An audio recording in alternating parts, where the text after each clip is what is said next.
Porky's? Porky's 1 and Porky's 2? Yeah. I'm glad I'm not doing litigation anymore. Killing me.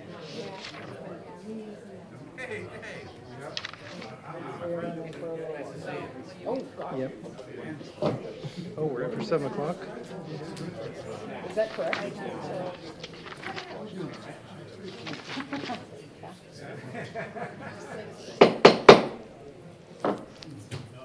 Good evening, everyone.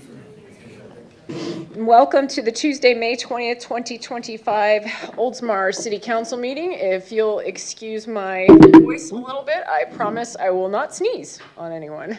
I am fine. I just got a special Mother's Day present. First item on the agenda is our invocation and our Pledge of Allegiance, which will be led by our City Attorney, Tom Trask. Please rise. Heavenly Father, we come humbly before you today, asking your divine guidance and wisdom and support as we begin this meeting. Help us to engage in a meaningful discussion, allow us to grow closer as a group, and nurture the bonds of this community. Fill us with your grace as we make decisions that might affect the residents of the city of Oldsmar, and continue to remind us that all we do here today, all that we accomplish, is for the betterment of the city of Oldsmar. In this we pray. Amen. Amen. I pledge allegiance to the flag of the United States of America and to the republic for which it stands, one nation, under God, indivisible, with liberty and justice for all. Thank you, Tom. The next item on our agenda is the Citizens Open Forum. Each speaker will be recognized for a 5-minute presentation on any subject. Please give your name and address so the clerk can note who you are. I don't think anybody filled out any green cards tonight. Do I have anybody on this side of the room? Mr. Gross, welcome. I've got my helper.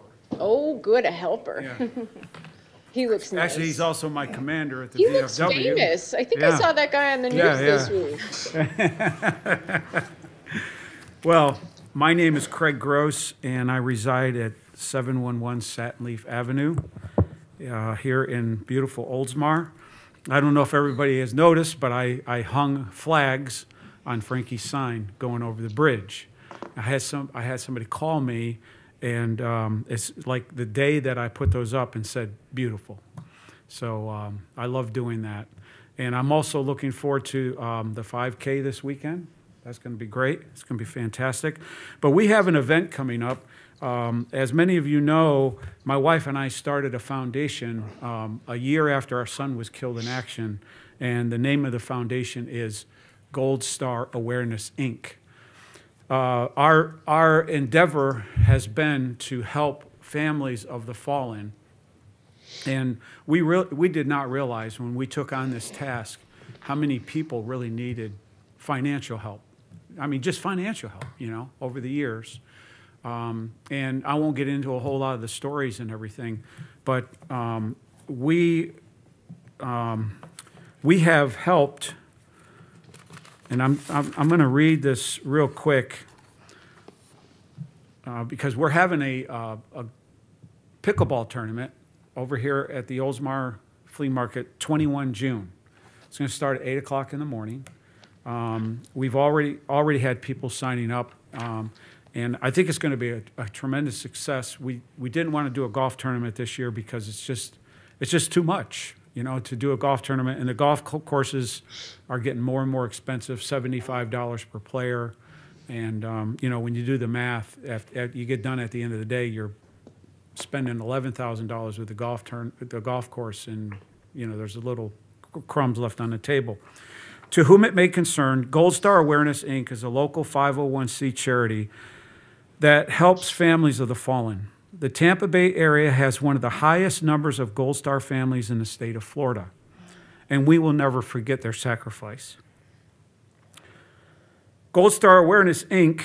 and the Board of Directors will be hosting a pickleball tournament to raise funds 21 June 2025 at the Tampa Pickleball Courts located in Oldsmar Flea Market. The tournament is being held in honor of Corporal Frank Robert Gross, my son, the only known fallen soldier with his home record of Oldsmar, truly a hometown hero and son. Gold Star Awareness, Inc. is supported by volunteers. No one on our staff receives a salary. When we receive a call from a Gold Star family, we have never had to say no. This past year, Gold Star Awareness, since the floods and the hurricanes, we handed out over $10,000 in aid to Gold Star families who were affected by the floods and the hurricanes. We presented one brother of a fallen soldier a $1,000 check because he wanted to restore his brother's motorcycle that had been flooded. And his brother, of course, was killed in action and left him his motorcycle. So we gave him $1,000 for that. Looking at this poster here that Dave is holding, there's 24 soldiers from the Pinellas County area that have been killed in action. We have helped over half of these families in one way or another, with a minimum of $1,000 donation. So when we learn of needs of these families, whether emotional, spiritual, or tangible, because of the generous donations like the people who help us, we are able to continue to extend our services.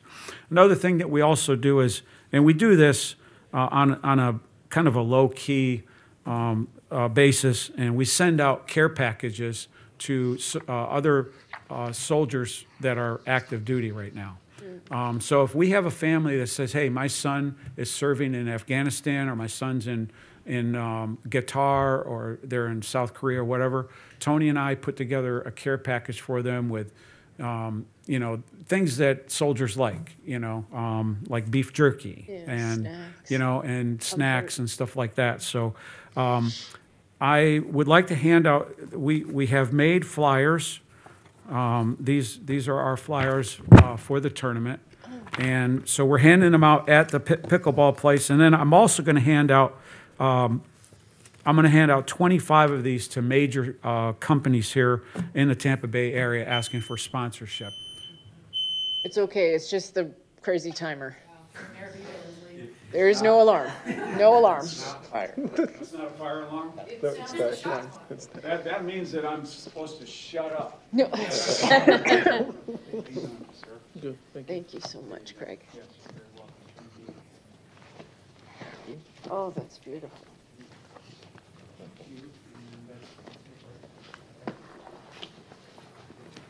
All right, with that being said, thank you very much, and congratulations to the new members of council. This is the first time I've been to a meeting to see the new faces up here, and I'm so glad that you are here, and we hope you Godspeed. Thank you so much. Thank you so much, Craig. Was there anybody else on this side of the room that wishes to address the council? Amber, come on up. Amber Stevens, 318 Lafayette Boulevard. Good evening. I'm here tonight to discuss the Parents Forum that's coming up with Operations Jack's Village. It's a free forum that's going to discuss the physical and social indicators of mental health and suicide risk, which is a very important conversation that we need to be having in this community. And we're very fortunate that this is going to be free. It's data-driven. The information's there for us. We just need people to show up. Right now, there's about 7 people showed up. That's not good enough. We need more because we need this conversation. I know all of you have children right now, and one day, one of you already has a teenager, but all of you, they're all going to be teenagers, including mine. So we need to have this discussion so that we can continue to see how we can help them and build a strong community so that we're not losing another child in our community. We can do this as a community, so let's do that. So this event is going to be Saturday, May 31st at 9 a.m., 8307 Double Branch Road, Tampa Road. And I have Liz with me if you have any questions you'd like to ask her at this point. Liz. Can you give us a tiny preview? Okay. She's the expert. So what we have found over our now half a decade of research on this is a maladaptive stress response. What's happening with these kids? The youngest kids that we have found that have had this situation happen with them was 6. And there's several that are 6, 7, 8, 9, 10 years old. So It's happening earlier and earlier. We have all the markers for what it looks like, what it creeps up as, not the markers or not the warning signs that you're going to get from NAMI and all the folks that are out there talking about it, but the precursors to that, what's causing that. So go Six Sigma. I mean, if we hadn't dug down at that level, we wouldn't have found this, means this, means this, means this. So the whole point is to educate all of you so you don't have to be standing here telling you somebody else what I have to tell you. So please bring people out, have people come out. We got teachers signed up, we got parents signed up, we've got people from the mental health community that don't even know this stuff. One of our speakers is a psychiatrist. We have a therapist. The woman who's running 3 of our maladaptive kids' schools now, she's going to be speaking.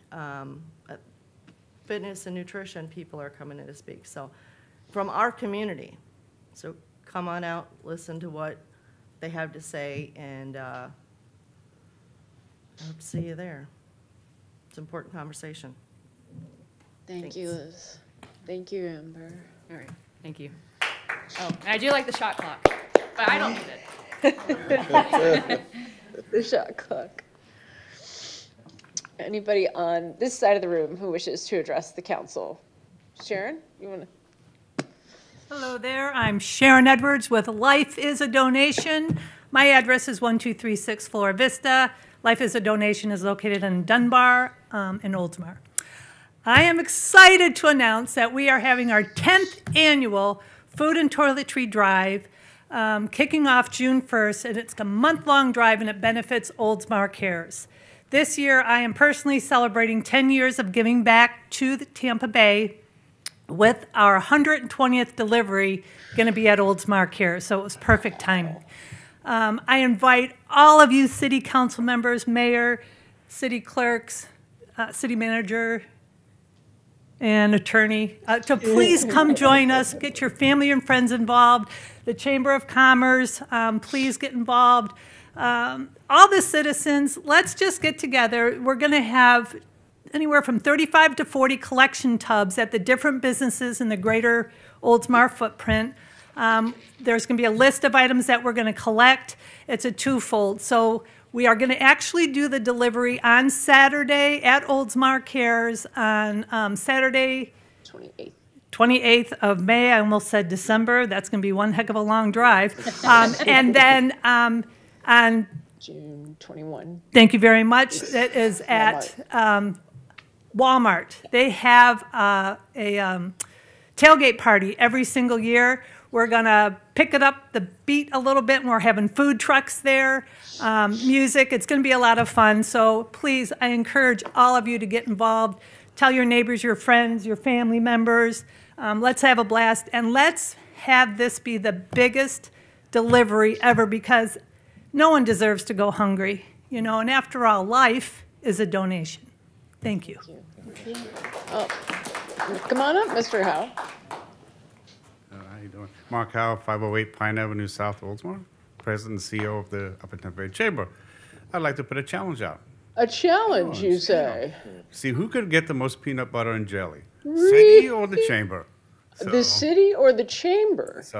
So you're throwing down the gauntlet. The gauntlet is down. So the Oldsmar kids can always use peanut butter and jelly. So we're going to put a challenge out there for peanut butter and jelly. It's really interesting. Where's the bin? Mr. Howe, because Actually, we might have I've got some too. already See, I see where it is. I didn't bring mine upstairs. Mine's downstairs.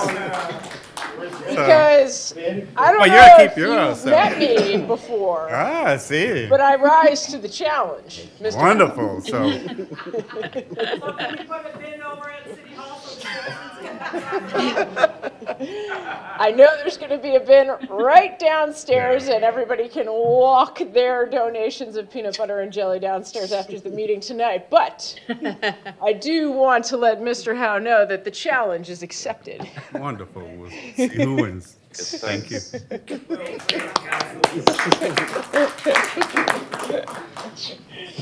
Thank you, everybody. bought mine upstairs. Mine's downstairs. Oh, sure. I'm so sure. Just so you know, the challenge starts June 1st and it goes until the 27th between you two. All right, I got started a little early. Wasn't an Got official started a entry, little though. early. That's already downstairs. Okay, fine. That's fine. That's fine. It's all right. I'll show you mine if you show me yours. Thank you, Sharon. Thank you, Mark, so much. Let's see. Anybody else on this side of the room? Mr. McKinley, it looks like he's ready to walk up. Thank you. Good evening, ladies and gentlemen. David McKinley speaking tonight on behalf of Oldsmar Cares, the VFW, and then, of course, my tag team partner with the Chamber of Commerce. So that's 101 State Street, right downstairs. The update on the 5K. Shirts are here. I almost brought you one because most of you have signed up, but not all of you yet. So you better check your calendars because it's this Saturday.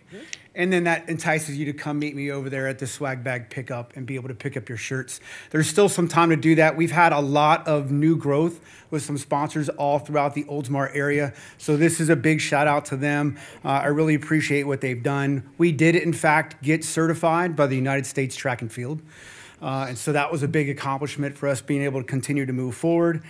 With that, on this Saturday, again, May 24th, on State Street between Park Boulevard and Fairfield, that area is going to be closed roughly from 6 a.m. to about 9 a.m. So this is kind of an announcement to make sure everybody else is still aware of that. Chip and the whole team down there has got quite a few signs that are going to be going up throughout the neighborhoods, so they're aware of it. The opening ceremonies will be at 7 a.m. So, of course, council, you're definitely welcome to be there. Our local junior ROTC partners are going to be back again for a flag presentation, and then we'll move into the race at 7:15. Awards, presentations, and etc. will go on around 8:15 to completion. We'll see how much fun we're having. In addition to that, I may continue to have the Saturday market right around the start and finish line, so that our Saturday market that's growing here for our residents in the city of Oldsmar have a chance to continue to thrive. They're all deciding to come in on their own accord rather early that morning, but they're going to get more exposure, as well as our residents and everybody that's coming out is going to get to see how the growth and the participants are coming out. So those are my updates on the 5K. Thank you very much. Thank you, Commander. Okay, Tom, I think you were next.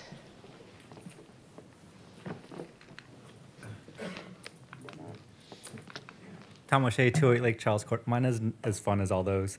I just want to comment on agenda number 7.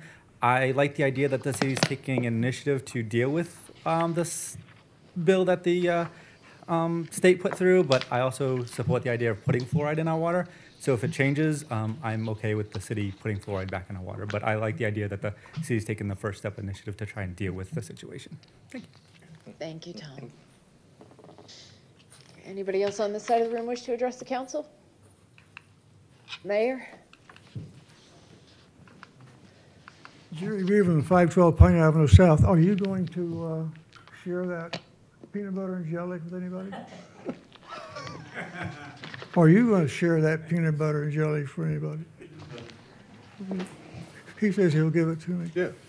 I just want to thank the council and the charter officials for what you do for the city of Oldsmar. And Tom, I appreciate your prayers. Thank you, Mayor. You always give a great one. Thank you. Thank you. That's all. Thank you, Jerry. Okay, anybody else on either side of the room wish to address the council? Okay, we'll close the citizens open forum and move to the community minute, which will be read by our city clerk, Kristen Garcia. Thank you, Mayor. It is Military Appreciation Month display at the Oldsmar Historical Museum. So this newest exhibit reflects services in the armed forces. The items on display were provided by members of our community to honor those who have served our country in observance of Military Appreciation Month. The museum is open Tuesdays, Thursdays, and Fridays from 12 to 4 or by appointment by emailing library@oldsmarfl.gov. Memorial Day ceremony is this coming Monday, May 26th at 10 a.m. at Veterans Memorial Park. We have a art exhibit opening reception on Tuesday, May 27th from 5:30 to 7 p.m. at City Hall, and that is all I have. Thank you, Kristen. Appreciate you. The next item on the agenda is approval of addition of new agenda items, including item 5 and 7. The chair will entertain a motion to approve. So moved. I have a motion and a second. All those in favor signify by saying aye. Aye. Any opposed? Motion passes. The next item on our agenda is awards and recognition. And first is presentation of the City Council Manager Award for Roger and Lila Kumar. So I'm going to do something special here. I would like to read a little bit of history for everyone's benefit. And then I would like the council to come down in front of the dais and take a photo with me as I present this to someone very special. The City Council Manager Award honoring Roger and Lila Kumar will be presented to former Mayor Jerry Beaverland, who will accept the award on behalf of the Kumar family and personally deliver it to them. Roger and Lila Kumar, residents of Oldsmar, owned a 6.34-acre waterfront estate on Shore Drive, which included a 23,000 square foot mansion originally built as a 1920s hotel. In 1987, the City Council approved the purchase of a 4.08-acre parcel located immediately east of Ari Olds Park from the Kumar family for $280,000, below its appraised value of $307,500. In 2002, the Kumars sold a portion of their estate, a 5.57-acre parcel at 202 Shore Drive East, to the city for $2.18 million. The original purchase agreement was for 6.3 acres at $2.5 million. However, the Kumars requested to retain 0.81 acres for personal use, resulting in a reduction of the purchase price by $318,405,060. The Kumar family has made contributions to Oldsmar, including a donation of $20,906 in 2004 to cover the cost of purchasing a 2004 Oldsmobile Alero, one of the last 500 Oldsmobiles ever produced for the city. Additionally, antique furniture from the 1920s hotel was generously donated to the city. Please join me in recognizing the Kumar family with this special Council Manager Award, which we will present to former Mayor Jerry Beaverland.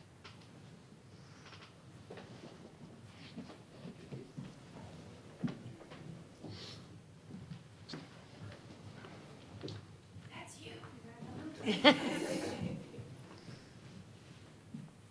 On the back is a special letter of appreciation that we hope we'll give to them. You're in the middle. A little more. I won't bite you. Hard. Let's smile for you. All right, ready? Just a couple. Okay. Do you want to say a few words about the Kumars?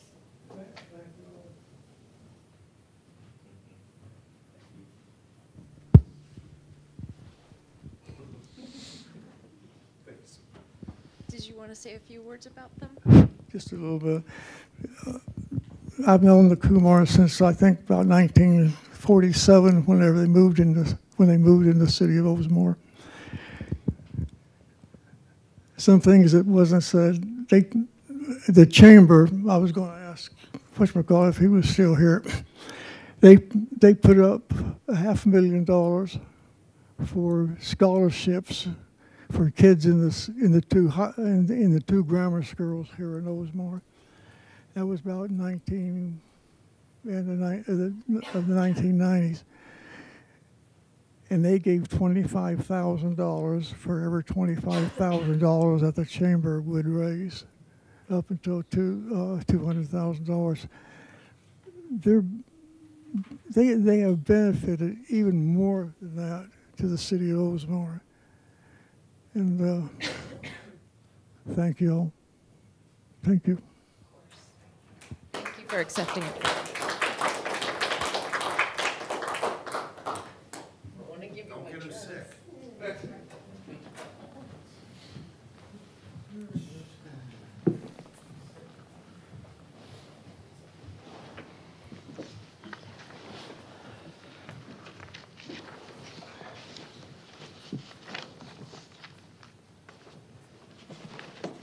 Thank you so much, Mayor Beaverland, for bringing that to them. We appreciate it. Okay, the next item on our agenda is our Community Redevelopment Agency. We do not have any items. And the next item is our consent docket, which will be read by our city clerk, Kristen Garcia. Thank you, Mayor. Item 2, consider approval of the minutes of the May 6, 2025 council meeting.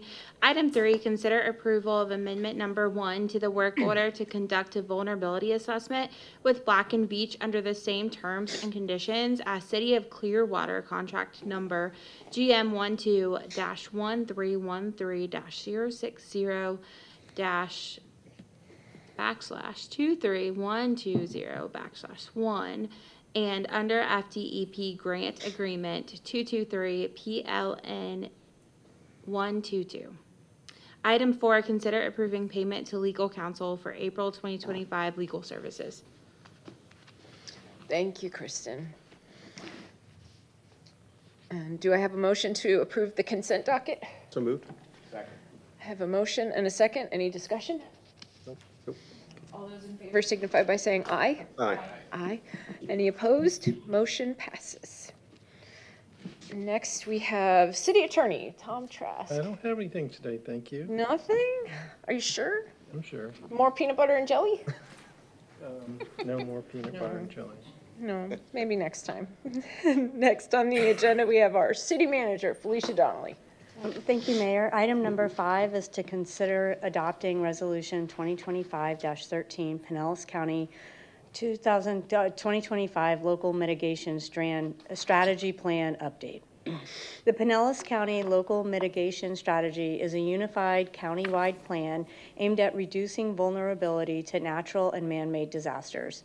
City of Oldsmar has participated in this multi-jurisdictional plan since 1999 and adopts updates every 5 years. This is the year of that update. The 2025 update was developed with public input, intergovernmental coordination, and follows a 10-step planning process consistent with FEMA's multi-hazard mitigation regulations under the Disaster Mitigation Act of 2000. The LMS plan also serves as the city's official floodplain management plan.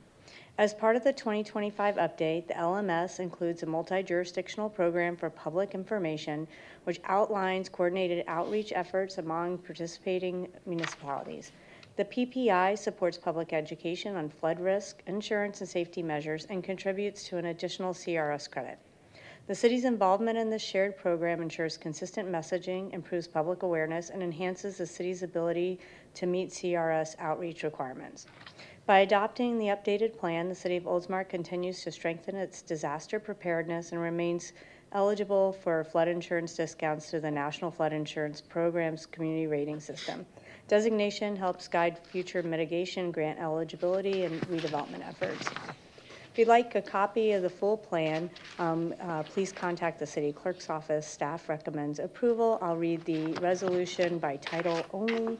Resolution number 2025-13, a resolution of the City Council of the City of Oldsmar, Florida, adopting the 2025 Pinellas County Local Mitigation Strategy adopted by the Board of County Commissioners of Pinellas County, Florida, designating this local mitigation strategy as the City of Oldsmar's floodplain management plan, thereby qualifying for credit under the National Flood Insurance Program's Community Rating System program, and providing for an effective date hereof. This was a reading of Resolution 2025-13 by title only. Staff recommends approval. Thank you.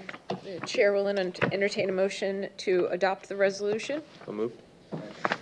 I have a motion and a second. Is there any discussion on this item? No. All those in favor signify by saying aye. Aye. Aye. All those opposed? Motion passes. Thank you so much, Felicia. Item number 6 is to consider approving an agreement for the use of a portion of Bicentennial Park with the Oldsmar Organic Community Garden. In 2012, the City of Oldsmar designated an area of land at Bicentennial Park to establish a community garden where volunteers and staff work together to lay out garden plots and install a fence. In 2014, volunteers formalized and established a 501c3 status, forming the Oldsmar Organic Community Garden. Since its inception, the Oldsmar Organic Community Garden has provided opportunities for the public to learn about gardening techniques, maintain their own garden plots, and share in the joy of gardening with others in the community. This item recommends the approval of an agreement that provides a portion of Bicentennial Park for the garden to conduct gardening activities from July 1st, 2025 to June 30th, 2026. The city will share a portion of the irrigation utility costs at 50% up to a total of $500 annually. The club is responsible for all other irrigation costs above the city's contribution. This agreement has been reviewed by the city attorney and staff recommends approval. Okay, Chair will entertain a motion to approve the agreement with the Oldsmar Organic Community Garden. So moved. I have a motion and a second from Bill. Maybe. someone. There were 3 in there. There were 3 in there somewhere. Oh, okay. Do we have any discussion on this item? No. It's okay. Kristen will figure it out later. You have to review the tape. Is there any discussion on this item? No. All those in favor signify by saying aye. Aye. Any opposed? Motion passes. Item number 7 is to consider approval of transition strategy to comply with Florida Senate Bill 700. On May 15th, 2025, Governor Ron DeSantis approved Senate Bill 700. One of the new provisions of this law is that it prohibits the use of any additive in the public water system which does not meet the definition of a water quality additive. Therefore, the state is preempting the addition of fluoride in public water supplies effective July 1st. Previous city councils voted in favor of fluoridating city water on June 17, 1997, and again on August 5th, 2003. Furthermore, the city has added fluoride in the form of 23% HFS since construction of the RO treatment plant. Unfortunately, HFS is highly caustic and expensive to remove. Therefore, staff recommends canceling future orders of HFS in order to reduce the amount of this chemical that will need to be removed and minimize the cost of removal. This will remove fluoride from the city's water supply in June before the preemption date of July 1st. For more information about the bill, the link is included in the agenda item. Thank you. So the recommended motion is to consider approval of this transition strategy to essentially let it run out. Chair will entertain a motion to approve. So moved. Second. I have a motion and a second. Any discussion on this item? Just something brief. Monday morning, I was fortunate enough to tour the RO plant. Oh. And one of my questions was, should anything revert back to using fluoride again, could the system, would the system be able to do that? And staff assured me that, yes, they could. So versus, taking all the equipment away. So. Right. Good to know. Any other discussion? Okay. We have a motion and a second. All those in favor signify by saying aye. Aye. Any opposed? Motion passes. And our city clerk. Thank you, Mayor. Item is item 8, I believe. Item 8, discuss ex-officio team member positions on advisory boards. Resolution 2023-27 adopted in 2023. In November of 2023, restated the list of advisory boards on which ex-officio team members may serve and amended the term length for these members from 2 years to 1 year. The resolution provides for the appointment of 2 teenagers, ages 13 to 18, to serve as ex-officio, non-voting members on the following boards and committees: Planning Board, Parks and Recreation Advisory Board, Veterans Advisory Board, the Ordinance Review Committee, Charter Review Committee, and future committees as determined by the City Council. Since the adoption of this resolution, ex-officio team member participation has been as follows. Planning Board, 0 team members. Parks and Recreation Advisory Board, 1 team member in 2024. Veterans Advisory Board, 1 team member in 2023. And currently, we do have 1 teen applicant who would like to serve on the Parks and Recreation Advisory Board and the Planning Board. The City Clerk, I have requested a discussion item to determine whether council would like to make any changes to the resolution 2023-27. And possible changes I have included in this item include revising the age eligibility to end age 18 or at the conclusion of a student's senior year of high school, whichever occurs later, expanding the list of boards and committees on which ex-officio team members may serve, including the option to appoint them as rolling members across all advisory boards, including participating teens to attend the meetings that best align with their interest and availability. This would include the newly established Public Art Advisory Board, clarifying that service as an ex-officio team member may be eligible for volunteer service hours, such as those required for the Bright Futures Scholarship Program. Upon completion of 1 term, attendance at a minimum of 5 board meetings, and active participation, ex-officio team members will be awarded a certificate of recognition. This certificate could be presented at a council meeting, and the presentation could be optional. So those are what I proposed for council, but again, council can come up with any ideas, give us any direction of to revise this resolution. Thank you so much, Kristen. I appreciate it. Okay. Does anybody have any comments or wish to start this discussion on this item? All 3 of us tonight. Okay. Multiples. All right. I looked left first. Okay. That's me. I'm fine with all of the suggestions. One other suggestion I had was to expand the age of participants in Citizens Academy. So not necessarily have a teenage Citizens Academy, but allowing, say, maybe 14 and over, 15 and over to participate in Citizens Academy, so to maybe get more of a feel of what the city does, how the city's run, but then that might spark more interest in these programs. I certainly want to keep the ex-officio team member program alive, but I thought that might be a better way, like, hey guys, we'll feed you, you're going to the fire station, you know, you're doing fun stuff. And maybe parents or older brothers and sisters will come along with them as well. So I just thought everything Kristen had requested in a revised resolution, but also the expanding the age of Citizens Academy. That's all I have.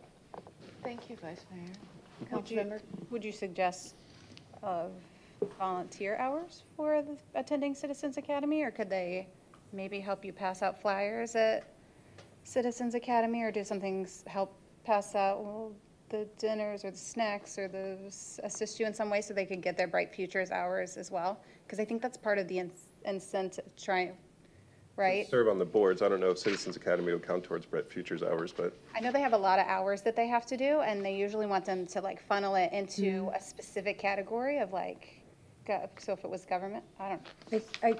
I think we'd have to just check on the eligibility. Yeah. So we've done that throughout the years, especially in the Parks and Rec world to see. So, I mean, we would check on the eligibility, and if it is eligible, then we'll tell them right up front. So. Okay, sounds good. Yep. Just a thought Sure. off of what you were saying. Oh, absolutely. My thought was on the certificate of recognition. I think that's a great idea. But I also wanted to suggest that they be, if they do complete like the 5 board meetings and we're going to do a certificate, maybe include them in the volunteer dinner as well. So it's a little special. We can maybe present recognize them in a council meeting, but also include them in the volunteer dinner. There's an idea. Anything else? Okay. Councilmember? Just a couple other thoughts, just in terms of like how we call it. You know, they're essentially non-voting members. So kind of in the spirit of trying to be more efficient both in our meetings and getting them in to participate in these activities is, would it make sense to potentially reconsider like how this program is called, where, they're in more of like a teen advisory program, to where as long as they still apply to the city clerk, then they're free to have the flexibility to go to any of these meetings, participate in them, as long as there's eligibility that meets the volunteer aspect of it, then by all means, we would still want to recognize them after they've participated in a certain amount. But, you know, I don't think any of us are going to say no to any youth that wants to participate.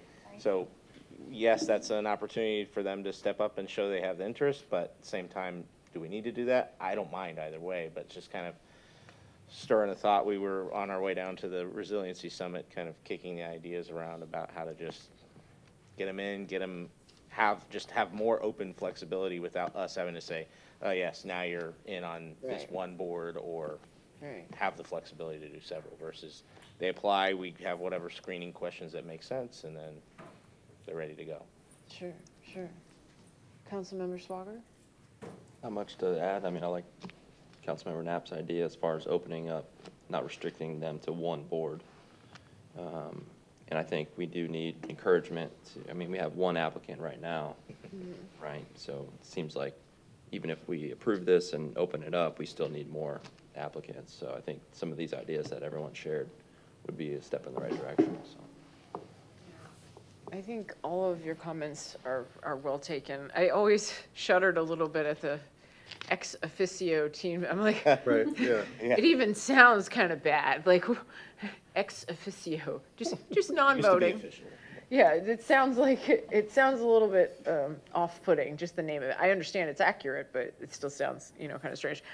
I love the idea of opening up an opportunity to participate whenever, wherever. Now, of course, any meeting is always open to anybody to go.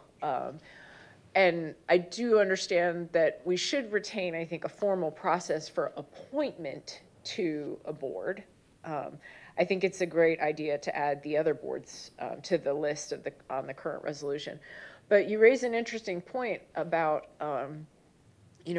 rolling to different boards, or just, when they have availability, and making it count toward something, right? Mm-hmm. So, we of course, want to appoint you to give your thoughts during, meetings of this particular board until you're age 18.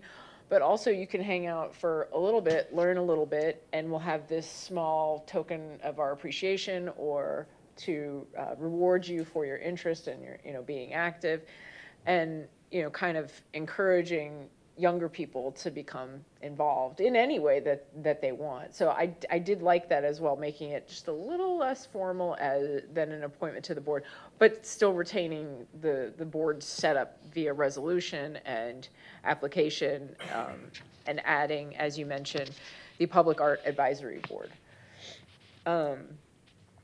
And then I like the idea as well, Vice Mayor, of opening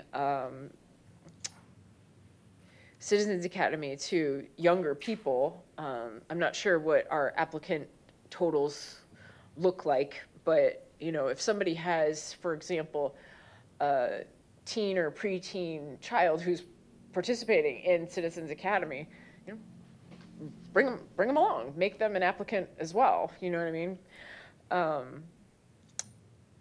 And the last thing I was going to say, please don't let it escape me. Oh, just in general, I like this agenda item because I like the idea of figuring out more ways in which to involve young people.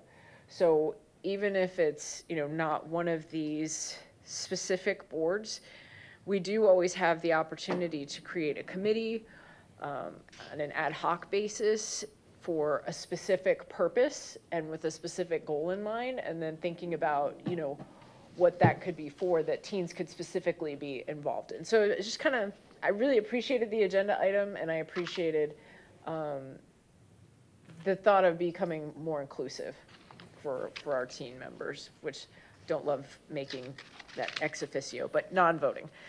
So I'm not sure if that comes with enough guidance, but I think it sounds like there's a potential resolution in there for updating Resolution 2023-27, and maybe an informal kind of program as well. Madam Clerk. I will take the direction provided and work with the city attorney to bring back a new resolution. Okay. Is that work for you, Tom? Yep, Okay. absolutely. Anything else? Okay. Okay. City Council. The next item on our agenda is number 9, which is to consider the recommendation from the Veterans Advisory Board to revise establishing Resolution 2024-24 regarding member eligibility requirements, residency, and military service. So at the April 28th, 2025 meeting, the Veterans Advisory Board unanimously recommended that the City Council revise the establishing Resolution 2024-24 to require that all board members of the Veterans Advisory Board be both veterans and Oldsmar residents. This agenda item was added for discussion and consideration by Board Member Mark Brill. As currently written, the resolution does not require members to be veterans or Oldsmar residents. Currently, the board has 3 vacancies for 1 regular member and 2 alternate members. The city clerk's office has received applications in the following categories: veteran and Oldsmar resident, 1; Oldsmar resident but not a veteran, 5; veteran but not a resident, 1; veteran and Oldsmar resident absent from VAB interviews, though, 2. Under Resolution 2023-28, the board appointment policy, the Veterans Advisory Board has the opportunity to interview its applicants at a board meeting and will make recommendations to the City Council for its consideration and appointment. So, the Advisory Board recommendation is to have the City Council revise our establishing resolution to require that all board members of the Veterans Advisory Board be both veterans and residents of the city of Oldsmar. So I know I just read that, but would anyone like to make a motion for the purposes of discussion? So moved. Okay, I have a motion. Do I have a second? Second. Okay, so let's have a discussion. Does anybody want to? Just so I understand what the motion is the motion to approve the recommendation given by the Veterans Advisory Board? Is that your motion? Yes. Okay. Okay. And that's your second? Correct. Okay. Councilmember Tadadowski? I have no objection if the Veterans Advisory Board is asking us to make this change on behalf of their board. I mean, I assume that the members know what they're doing.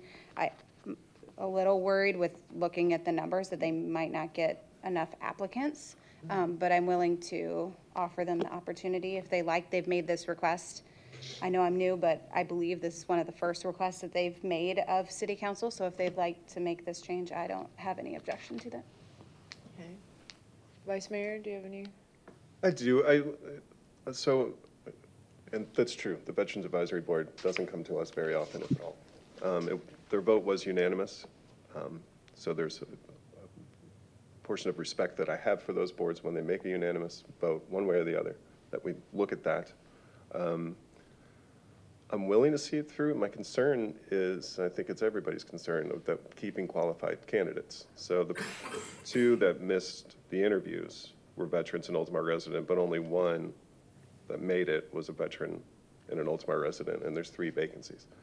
So see it through, perhaps try to revisit it in a year, if that's the case, and see how the Veterans Board reacts. But I know, like Mr. McKinley, not to call you out, sir, that's not my style. However, you're a veteran, but not an Oldsmar resident. I believe you served on that board, correct? Liz, same thing? Yeah. I believe they're both well-qualified people. And so that's where I'm just like, okay, well, this is what you want to do, then fine, we'll respect that. I may want to look at it again. So that's where I am. Okay. Councilman Swager? Yeah, I mean, similar, comments to, similar comments to Vice Mayor Graber. I believe there's 7 board members on this board, but there's only 4 active. Spots, but yes, board members, yes. With 1 applicant, so it could be a potential concern for a quorum, right? But It's a 5-member board. it's 5 members? 5, and then they have 2 alternates. 3 2 alternates. vacancies. So the 2 are alternates, Okay. technically. But I knew what you were saying. Go ahead. But no, I mean, it's something, you know, again, to consider if need be in the future. Okay. Councilman Knapp? Yeah, I just would have similar concerns that the vice mayor raised about being able to fill when vacancies may present themselves. I was just trying to do a quick double check to where if we were to enact a new resolution establishing this requirement, if that would put any current members in jeopardy, because I was just trying to make sure I could count through them all. I don't think it would.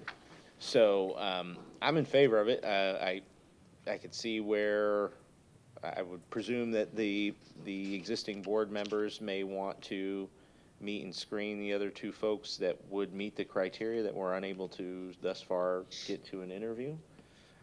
So in theory, they should be able to have a full team of the board, and they'd just be kind of hoping to fill these alternate vacancies. So we'll see how it goes. Ultimately, if we do have struggles in having a full board and being able to meet quorum regularly, then we would need to reconsider it at that time, because I think that's really, it's just becoming more restrictive in who could be eligible. So if they have trouble filling it, then we got to open it back up. Yeah. I examined this similarly to y'all. I also know that a non-veteran but Oldsmar resident in Galaire, Peggy Allison, has applied to be on this board, and not, you know, it doesn't come from an absence of assistance. She has assisted almost all the veterans in Galaire in getting their names on the wall in Oldsmar with the Quilts of Valor program, helping them with the VA. You know, there's no absence of folks who want to help and support veterans in our community. But as a matter of deference and respect to their wishes, I understand why they might want to try to keep the board membership consisting of veterans who are also Oldsmar residents, only veterans and only Oldsmar residents. But I think a year is a good time to re-examine this issue, because this board does approve items, and when they do meet, it's usually for the purpose of also planning Memorial Day and Veterans Day, so the inability to meet would be a problem. And also, I just wanted to take a second to recognize that these folks who are on this board have been members of this board for a very, very long time. So these are folks who have served our community for a very long time, in addition to our country. So I don't take this item lightly, and I don't take their suggestion or request very lightly either. I respect them. So I have a motion and a second. Is there any other discussion? Just one other point to probably, for when we get back to the need to review it in the future, I think we could always consider some middle ground of, if there is a value of more importance of one or the other that opens that flexibility back up, we could always say that at least 3 members shall be both, and then the other 2 must be either one or the other, or whichever one is more important to the existing board members. Sort of like how we did for the Public Art Committee. Yes. We needed to Yes, have a minimum requirements 3 for residents, composition. 2 professionals, Yes. et cetera. It appears there's some public comment. Commander? May I? You raised your hand, sir. Good evening once again, ladies and gentlemen. So yes, David McKinley, the elected commander for here at VFW Post 12186. My wife, also a veteran, and the current president of our auxiliary, both of which may not even exist in the city of Oldsmar if our participation didn't continue to help it grow. With as much that all of you do here on the board, and many of you are members of ours as well, we do appreciate that, but we also want to recognize the fact. I do wholeheartedly, I've known these gentlemen that's on this board for quite some time, and so I won't deter from their comments, but I do believe it was probably made in haste without doing a little bit more of the deeper dive. In principle, this does make sense. We're in Oldsmar. We probably want Oldsmar residents. We're on a Veterans Advisory Board. We probably want that. That does make sense. But I'm going to go over a couple different things, and one of which you've hit very well. Narrowing the eligible pool for people to serve on this arbitrarily doesn't make sense to me when you already have a voting process in place. And so if somebody doesn't show either the aptitude or the capacity or the ability to serve, or more so, as you mentioned, Vice Mayor, the actual interest to serve in its best services for the city, then I don't believe that they would get a positive vote anyway. This isn't a, hey, I raise my hand, I automatically get a seat. So there's already a place or a thing in place to make sure that we're bringing the right people on the board. Additionally, and that goes to your meet and screen comment as well. Beyond that, I'll give you two other examples here. One, myself, who has a Homer record after nearly 27 years in the Marine Corps of right down from our Veterans Advisory, the Veterans Memorial Park. I've got ties to this city for decades. We've got another dual family military service veterans that are here inside. Both of us are in Oldsmar. Both of us live in 34677. However, we don't live in the incorporated version. So I don't, again, proximity, influence, and ability and wishes to continue to serve our city with those that have served our nation, I think is a big deal. And I think that you should take that into consideration. Additionally, that was my last comment, was number of decades of service. I've served with hundreds of DoD civilians. Whether or not that they're direct contractors or they're the support services of, or they family readiness officers of, et cetera. They provide an invaluable another set of eyes on what it is that we're trying to do from a different perspective. I do not want to eliminate them from a potential candidacy. However, with Council Member Knapp, I do think that maybe you make it a 2/3 type thing where you require to have so many veterans on the board, and then you can bring others in. And ladies and gentlemen, I think that's the majority of my comments. You kind of already hit it, so I don't want to dance around too much of it. But again, I appreciate you considering it and deliberating it, and then maybe send it back and make them do their homework this time. Hoorah. Thank you. We do have a motion on the floor, unless there's any additional discussion. That presents a question. If you're in the 34677, like our Oldsmar area code, but you're in the unincorporated area of Oldsmar, you're not technically considered a resident in the way that this language reads. Okay. Yep. Okay. So, okay. So That's correct. Yeah. it's for incorporated Oldsmar. Okay. Okay. Right, so it's like Woodlands, for example, Okay. Oldsmar address, Yeah. but not, there wouldn't be All right. considered a resident of the city of Oldsmar. Okay. Is there any other additional discussion? I mean, I like Councilmember Knapp's idea of the composition idea. Is there any appetite to, I mean, there's one that, or there's several people that meet the current criteria, right? If they need to fill, and they can bring any of those folks forward, to the commander's point, for us to fill these vacancies, right? If there's no changes made. We can fill them, we can choose amongst all, any change to the resolution now doesn't dictate what we would do unless we do that resolution change first before the fill. So if there's any appetite to kind of punt back or ask that if one of the, the chair could come to the meeting so we could have a little bit more discussion. Got me.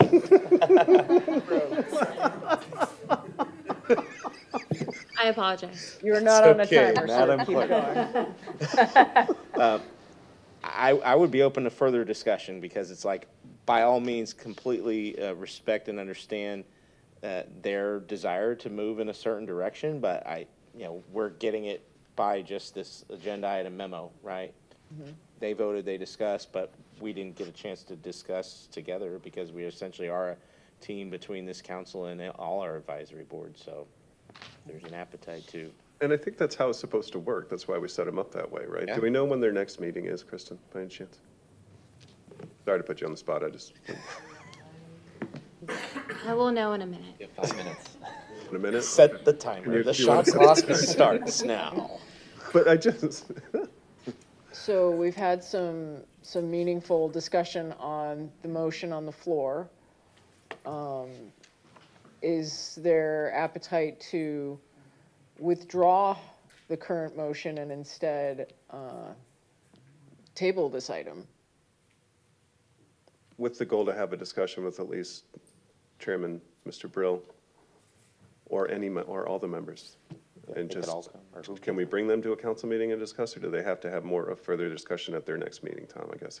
Well, I think I first know the answer. Councilmember Tardizeski to withdraw the current No, motion. understood. I'm just, no, but before, if that's, you choose to withdraw it, but that's what we would discuss afterwards. So yes, Motion withdrawn. motion withdrawn. Okay, so the motion to approve the advisory board recommendation has been withdrawn. Does anybody care to make an alternate motion? Do I gotta drag you by? Everybody's. Can we meet twice more before they meet again? I guess is. I believe they meet. Do we have a date yet? They meet in July. They meet in July. They meet in July, so that's at least two more meetings. They still have enough people to hold a quorum, right? So they can still, well, we would want them to come July to our 28th. next meeting, right, before their meeting, and then we could still get slots filled. Keep in mind, we do have potential absences at the June 3rd meeting. Yes. Yeah, we have that. Currently. However, say that one gets rescheduled, right? So. That's helpful. We'd have 3 meetings at least, right? And so before they would have to meet again. So I think that gives us ample time to, since the motion's been withdrawn, to table this. And then if the clerk's office could invite Mr. Brill and the other board members to a June meeting or a meeting prior to the next time they meet, so we can have a further discussion. If we can get that RSVP from them, then it can be placed on the agenda. That's all of that. That sounds like a motion without the words motion. Motion to table this agenda item. That's all you need. Okay. So I have a second. Second. Okay, I have a second. I have a motion and a second to table this agenda item for the city clerk to obtain input on whether the advisory board members can come to the next council meeting or council meeting thereafter to discuss. Any further discussion on this? Okay. All those in favor signify by saying aye. Aye. Any opposed? Okay, motion passes. Oh, I'm going to ask our city manager to read the next agenda item so that I can get some water. My pleasure, Mayor. Thank you. Item number 10 is presentation of food truck land development code consulting services proposal. The city council requested that I procure a scope of services from a consultant to provide services relating to the development of language to be considered for the provision of food trucks. The attached proposal includes evaluation of ordinances in 3 different jurisdictions, a community engagement program consistent with our community engagement policy, consisting of 2 virtual focus groups and 1 community workshop, and a technical memorandum providing a guidance document of best practices, discussing the pros and cons of various regulatory options as they apply to the city. The attached proposal from GAI Community Solutions Group is $49,195.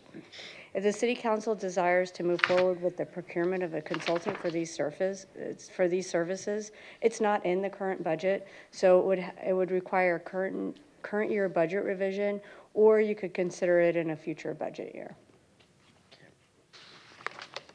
Okay. So the city manager is looking for some guidance. Does anybody want to provide some feedback, starting with you, Councilman Swager? I started over there last time, it's only fair. I think that given the current economic climate, the disaster recovery circumstances, I don't know if this is the highest and best use of our staff or even hiring a consultant at this time. So, it's definitely something to consider in the future, but at this point, I just, again, with given the storm recovery, I just don't think now's the appropriate time. So. Councilman Knapp? This would be a question for the city manager. Given the, scope of this proposal and knowing where our current, regulatory framework is there any area where we see an opportunity for some flexibility to find a middle ground to where either the scope of the service could, for this proposal, be reduced, or some changes that we feel like we could make through ordinance that would provide some flexibility or relief without it being like, food trucks wherever type thing? And I know that was kind of a lot in the question, but just for purposes of discussion. So for purposes of the discussion, this is a slimmed down proposal. The first proposal that I received had 4 focus groups. So this one represents a combination of the technical services required to write regulations in regards to, time and place and location of food trucks and how to regulate them in our current code. So that's a technical aspect of it. And it also includes the community engagement portion following the council's policy for transparency and getting all the right stakeholders. So you're looking at, this is already a version that have trimmed it down to what would be required. This is I want to make a note, this is what we do for when we go through ordinance revisions. We do them in-house. So, the circumstance is that we don't have staff capacity to do this at this moment because we have the same team is worrying about permitting recovery. Sure. So that's their focus at this point. Sure. So I hope that answered the question. Yes. And a little more. Do you have any other comments? I would, echo Councilmember Swager's comments. I mean, while I think based on kind of previous discussion of this council, I think there is general consensus that this is something we desire to improve upon, but we have to be wise in how we prioritize the resources that we have, from a financial as well as human perspective. So, yeah, do have some reservation there. Councilmember Tartaseski? Just a follow-up question to our city manager. You mentioned that we could potentially handle this in-house, but at this time we don't have the capacity. When would you anticipate having that capacity if we were to handle this in-house as opposed to hiring a specialty group? I can't answer that specifically right now. So just for context, right, our team also, as far as worrying about the recovery, we're also resourcing, we're working on habitability standards for structures, so that's taking up a bit of time. I would think, if we get the remaining households permitted and through the substantial damage, determination. They've been determined substantial damage, but whether or not people rebuild, elevate, demolish, rebuild in place and get permits, that's taking an enormous amount of time. But I would hope by next summer we would be able to start thinking about drafting a plan to put together to do something in-house. Okay. So summer of 26, next summer. So next summer. Yeah. Okay. For clarity. So approximately a year out. Yeah. I would say just because we have higher priorities right now. Assuming that we don't have another storm and have additional damaged homes that would take your staff away from. Sorry, but I'm just saying the word. I'm saying the words for the record. Assuming that nothing else gets added to the staff's plate. What's already there. Correct. Hopefully next summer. Okay. I think that all of us want food trucks to be able to be here in Oldsmar. We had that discussion earlier, and we're all kind of looking for a way to do it, which is why Councilmember Knapp is asking, is there a way to like meet halfway? I had similar thoughts. Is there something that we could do where we could make sure that the food trucks that want to be here can participate as much as possible? I know that there's some participating in our Saturday market. You know, we have opportunities for them at our city events, celebrate Oldsmar and Oldsmar days.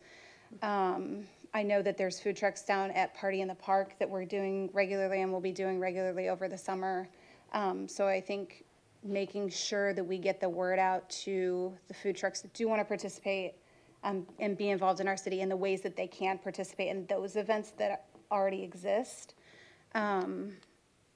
is a good idea, because I think some navigating how you get involved in Party in the Park or be a vendor at that event is maybe, you know, maybe they don't know they can apply to be part of that, or they think it's part of a small group that's only allowed. So I think maybe beefing up some of our, like getting that information out to them that they can be involved in those events would be helpful, that they know we do want them to be here in Oldsmar. We're looking for an avenue for them to be here. Since it sounds like the earliest we would be able to do something in-house is a year out. I mean, I feel like that's already kind of a compromise, allowing them to be here and participate in the city. I would like to find a way to be able to do this. I'm perfectly willing to have further discussion out in our budget work session to see if it's something even feasible for us to work into our budget, so that if for some reason, this is going to be my first budget session, so forgive me, but like, is there a way that we can set money aside for this $50K in the event that, God forbid, we have a horrible hurricane season, the city staff is not prepared to take it on, we're not set back even further, we could have allocated money for the next year's coming. That money's already set aside. We can move forward on getting food trucks in our city. Okay. Those are my thoughts. Vice Mayor? Yeah, this one's tough because like we all want them. And I think that's why we went through this part of the process. Hey, let us know how much it's going to be. I think my main concern is, and you're going to have a blast at the budget session. Wow, there's so much fun. Can't wait. Yeah, it's wonderful. It's the heartbeat of the city. You know, we need to do the budget sessions. But anyway, I believe our budget's going to be really tight this year. We don't know what ad valorem is going to look like, right? And currently what we have, if we wanted to do this now, we'd have to take it from our contingency reserve. And we only have $158,000 in the contingency reserve. So we'd be spending a third of our contingency reserve on a study to see if we can have food trucks right before the, don't say it, hurricane season, right? And so while I want to have them, there are opportunities for them to show up in Oldsmar. I think what we were trying to do is make it as easy as possible for them to be in as many locations as possible. But one of our main jobs, in my opinion, and I think everybody's, is to be stewards of the tax dollars and to oversee the budget process. Yeah. And spending a third of our contingency reserve to study food trucks does not sound fiscally responsible to me. No. But those are all the comments I had, Mayor. Thank you. Thank you. It sounds like everybody's of the same mind. I also feel similarly that while we all would like to look at changing the code, you know, right now we do have a process. It might be arduous, but we do have a process to get a special event permit and to have a food truck. So it's not that we don't allow it. It's just there's a process right now that we don't love that we have to use to approve it. I'm not aware of that process being abused or having any problems with it, other than the fact that it requires compliance. I could not agree more with Vice Mayor. We cannot spend $50,000 of reserves to do this study right now. I would love for us to be able to do this in-house. I think we can do this in-house. I think we could probably do a better job in-house for a whole lot of reasons. But it's not the time. we were blessed by many food truck vendors during the hurricanes that nobody can dispute. But the timing is unfortunate because the people that we need to burden the least are the same folks that we have to have involved in this. And I love this outline from GAI of what we would need to do in order to, you know, follow our community engagement process, right? We created this, but doing this is expensive, right? Making sure we involve everybody is expensive. It takes time. It takes a lot of staff hours. But I would rather do it in-house. I think we know better. That's just me. And if that can't be done until summer of 2026, then I think that that is our best estimate. I also pray that we don't have anything happen this coming hurricane season that adds to their plates, but I would not be in favor of adding this to their plate at all, even in the form of a budgetary item in an out year right now. I don't even want anything on the horizon for that particular department other than getting through what's currently on their plate. So that's just me. So hopefully that provides, unless anybody has any other comments, hopefully that provides sufficient, okay, we're coming right back down. You want to start again? We'll start at the beginning. Councilmember Swager. I'll defer.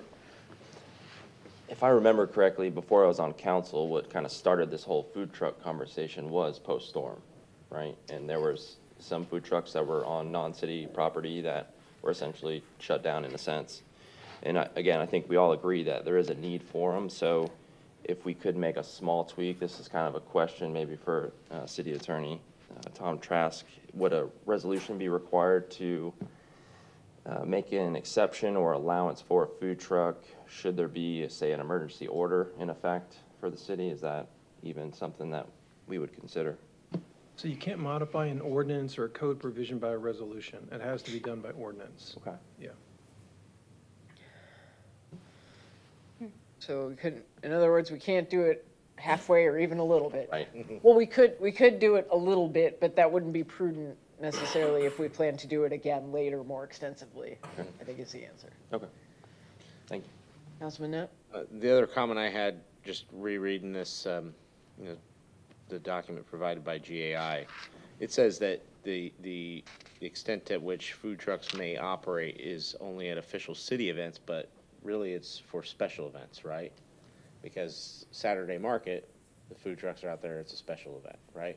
So to the Vice Mayor's point, there are, and Councilmember Tedeschi's point, there are events, there are probably more events now than there has been in the past of opportunity for our providers out there to help engage those trucks, one, to increase the popularity and betterment of these events. And the Saturday market's every week, you know, so there's that opportunity there to, on a weekly basis, granted it's one day out of the week, but it's better than zero, right?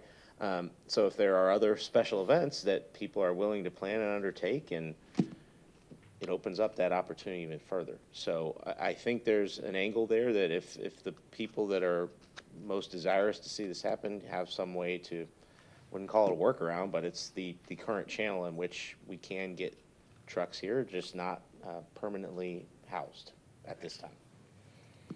So. Okay. Anything else? Does that provide city manager sufficient guidance? Yes, thank you. There's a lot of guidance.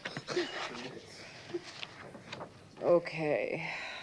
Item number 11, consider rescheduling the June 3rd, 2025 council meeting. The council previously excused the absence of Vice Mayor Graber from the June 3rd, 2025 council meeting. Councilmember Knapp has informed the council that he will be unable to attend the June 3rd, 2025 meeting due to a work-related trip. He requested that the council consider rescheduling the meeting. Instead, if the meeting is not rescheduled, Councilmember Knapp has added an agenda item to formally request that his absence be excused. The following alternative date is presented for the council's consideration. Monday, June 2nd, 2025 at 7:00 p.m. Do I have any motions or discussions? Motion to approve rescheduling to June 2nd, 2025 at 7 p.m. Second. Okay. Motion and a second. Probably the two folks that, you needed the motion and the second from. Cheeky, I can't hear and I'm sick. Don't mess with me. What? I have a hammer.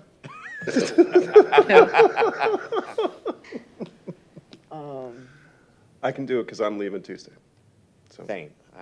I need to travel to Boston Tuesday and return Thursday.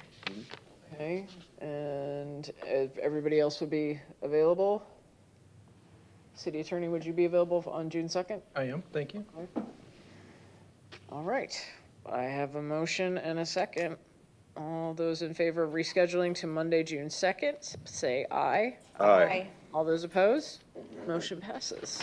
So we will reschedule the meeting to June 2nd. Mark your 24 hours calendar. earlier.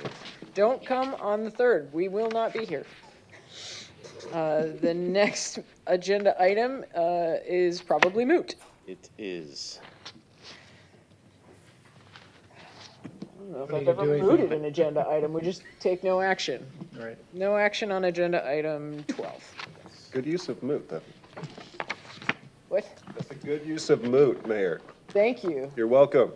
I appreciate your loud voice. No problem. Still excused for June 3rd, by the way. You're excused, but you can reuse your excused absence at a different time because you don't need it anymore. All righty. Thank you for your diligence in Pre-excused. requesting it. And because you seem excited, next item is council comments. Vice Mayor, would you like to go first? Do I? Thank you, Mayor. Memorial Day 5K run. Commander just left. He's right, not all of us signed up because I'm not running. I will be there. And fun fact, one of my best friends in the world, also named Steve, he and his wife and his stepchildren, his stepdaughter goes to school down here, but they live in Jacksonville. And so they're driving down, staying here, running in the race. And so it's really fun for me. He's really excited to come down too. So I will be there. Excited for the Memorial Day ceremony. Councilmember Swager, I don't know if you've had to sit in a suit in May at the Memorial Day ceremony, but it's a lot of fun. Brace yourself. Brace yourself for sure. Congratulations to my niece Riley. She is a graduate with honors from Syracuse. So go Riser. And then her younger brother Ronan, my nephew of course, is graduating from high school early next month, and he's going to Purdue. So one goes out, next one goes in. So good for him. And then, Mayor Gannon, almost said Council Member Gannon, because we've had this conversation every single year at this time. School is out shortly. My daughter's going to camp, my son will be home. So if you guys can come over and give me some relief, that would be great. But like I said, like we say every year, kids are out, they're excited. Just keep an eye out for them. I know all of us are a little bit busier during the summer because they're home. I'm very thankful for my wife. She's not working this summer, so there's less of that for me, but I still work from home, so I do have to deal with some of it. But that is really all I had. Thank you, Mayor. Thank you, Vice Mayor. Councilmember Tarzaski. I will be at the Honor Our Heroes 5K, and I will be running. I've been training this year, so I'm hoping. I've been running in the heat. It all ends with the 5K. That'll be the end of my running for the summer, and then I'll pick it back up when it gets cooler later this year. But I tried to run last year, and I couldn't run the whole thing because I hadn't been preparing beforehand, and I had to stop about halfway. And Felicia saw me. I was like, thought I was gonna die. It was so hot, and I was like dripping sweat. It's very hot, even though it's so early in the morning. It's pretty brutal. Humid. But I'm hoping to run the entire thing this year, so I'm excited. I'm not going to place. I'm a slow runner, but I'm excited to be there. I did get the opportunity to participate in fire ops the other weekend, and for those of you who don't know, elected leaders or citizens that are interested, go to a facility out in Clearwater where they do actual firefighter training.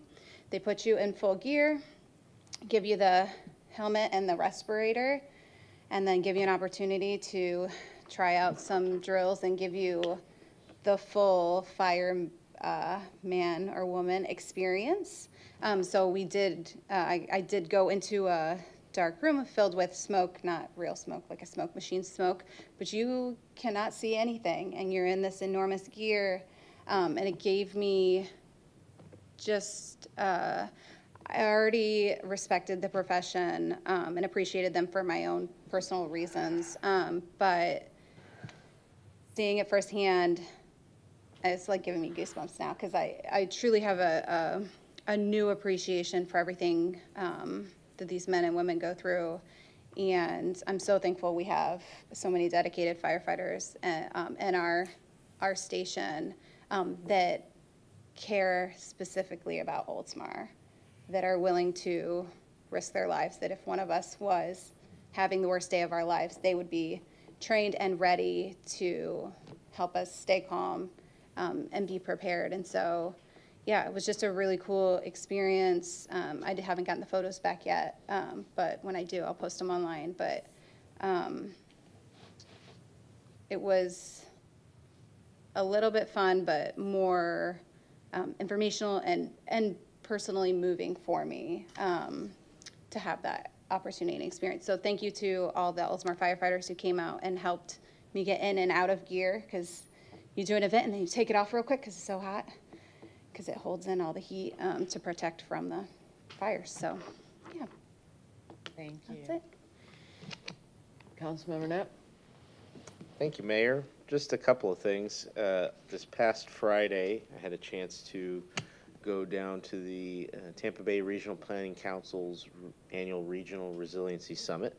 I know you were planning on attending, but you got that wonderful gift For Mother's Day. So you had to enjoy that instead. Keeps on giving. But it was a great event. In addition to going with the city manager and the city clerk, we had several members from our community alliance attend as well. And they were the real people that really earned the award. We applied, the city was the official award recipient. They only called the three of us on stage, but us as an entire team got to take some great photos afterwards. We do have the physical award. It's probably not up here, because what we did was after the program had concluded, got the city clerk to introduce to the executive director of TBRPC to coordinate and request that they make a formal award presentation here at a council meeting in the future. Oh, wonderful. So she was 100% on board with that, and so we'll see as if Kristen's been able to coordinate that yet, but don't be surprised to see that on a future agenda soon. But it's a great event overall. We won our award in the category of community preparedness and resiliency. I think it goes without explaining that what we did was really just the benchmark for that, and I know the feedback that was from others there. From earlier in the day, Jana was there and saying, like, man, you guys really knocked it out of the park, and other cities that were saying that we didn't come anywhere close, and that people were essentially coming from elsewhere to our city for help. So it was a real, real way to basically, I'd like to have the Alliance people here when that award presentation comes as well, because they're the ones that really, in addition to the city clerk, the ones that earned that award. We just were the filed it type of thing. So, but yeah, overall great. It was a nice facility down there, and just everybody else that's there championing resiliency for our region. And then just the other thing I have, on the same note with school ending, I've got my one half of kids in school right now. She'll be graduating from VPK on Friday, and then number 2 starts in the fall. So we'll have a single point of drop-off in the future. Will be fantastic for the next 5 years. But that's all I have. Thank you, Mayor. Very nice. Thank you, Councilmember Knapp. Councilman Swager? So I believe we might be able to wear polos to the Memorial Day ceremony. I don't know. Oh, yeah, we heard a little chatter down here Oh. from no suits, perhaps. I'm always the last to know. You're so far away. What? Attorney I is don't know likewise either. surprised. You didn't? Okay. Tom? Well, we got to suit up, I guess. That's fine. Until you're told. Fine by me. In any event, I am also looking forward to this Saturday's Memorial Day Honor Our Heroes 5K. I've attended, participated for many years, and I think we have a challenge maybe between council I'm walking. members. I'm gonna be the slowest. Walking with the wagon. Okay. Got that challenge. Yeah. I'll Okay, so challenge. it's you two. could challenge. Do you run regularly? Oh, maybe. See, I need to know this information before I challenge you, You've been because otherwise I'm training, setting though. myself up. Information. But no, looking forward to it. We're actually a sponsor as well, so we'll be there bright and early before the sun rises. Also, as I mentioned at the last council meeting, I attended the Top of the Bay Kiwanis event. There was a gala last Saturday. They raised, I want to say, $14,000 net after expenses. So I was fortunate enough to be a part of that. That was a great event.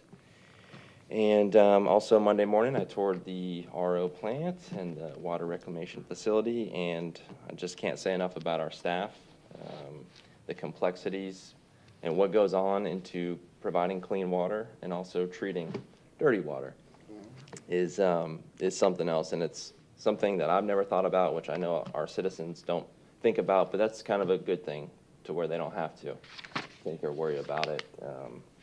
But there's definitely some things that need improvements, and of course we'll be talking about those at the capital improvement budget meeting, budget sessions, and additional requirements from the government and the state. So anyway, looking forward to, well, I don't know if I would look forward to a budget meeting, but it's coming, so I'm ready for it. They're important. Yeah.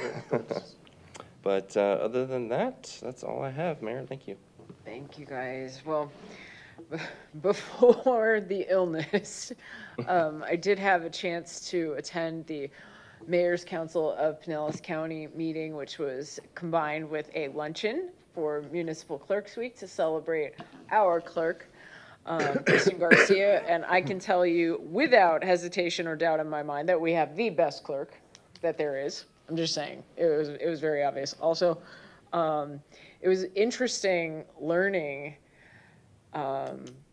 what goes on in other cities as far as what clerks are tasked to do.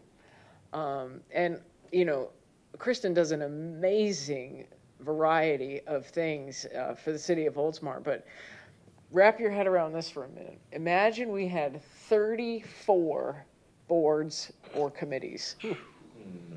City of Dunedin. We're not naming names. We're not naming names. But I just want to give you an idea of, we are so fortunate in our city to have a clerk's office that has been able to dedicate resources in lots of different areas, but continue to function as a clerk's office doing public records requests, getting the meeting agenda out. I mean, everything that office does is on top of, all of the public interaction that we get to see. And it was wonderful to be able to have a lunch, which, I'd have bought her a better lunch if I was taking her out to lunch, but it was lunch. And to take a picture with all the different mayors from across the county. Everyone was there. Mayor Welch was there.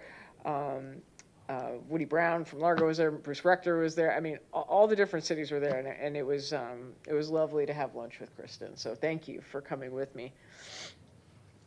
Also at that meeting, there was agenda items for the business purposes of the Mayor's Council for Pinellas County, and I was appointed to the Tourism Development Council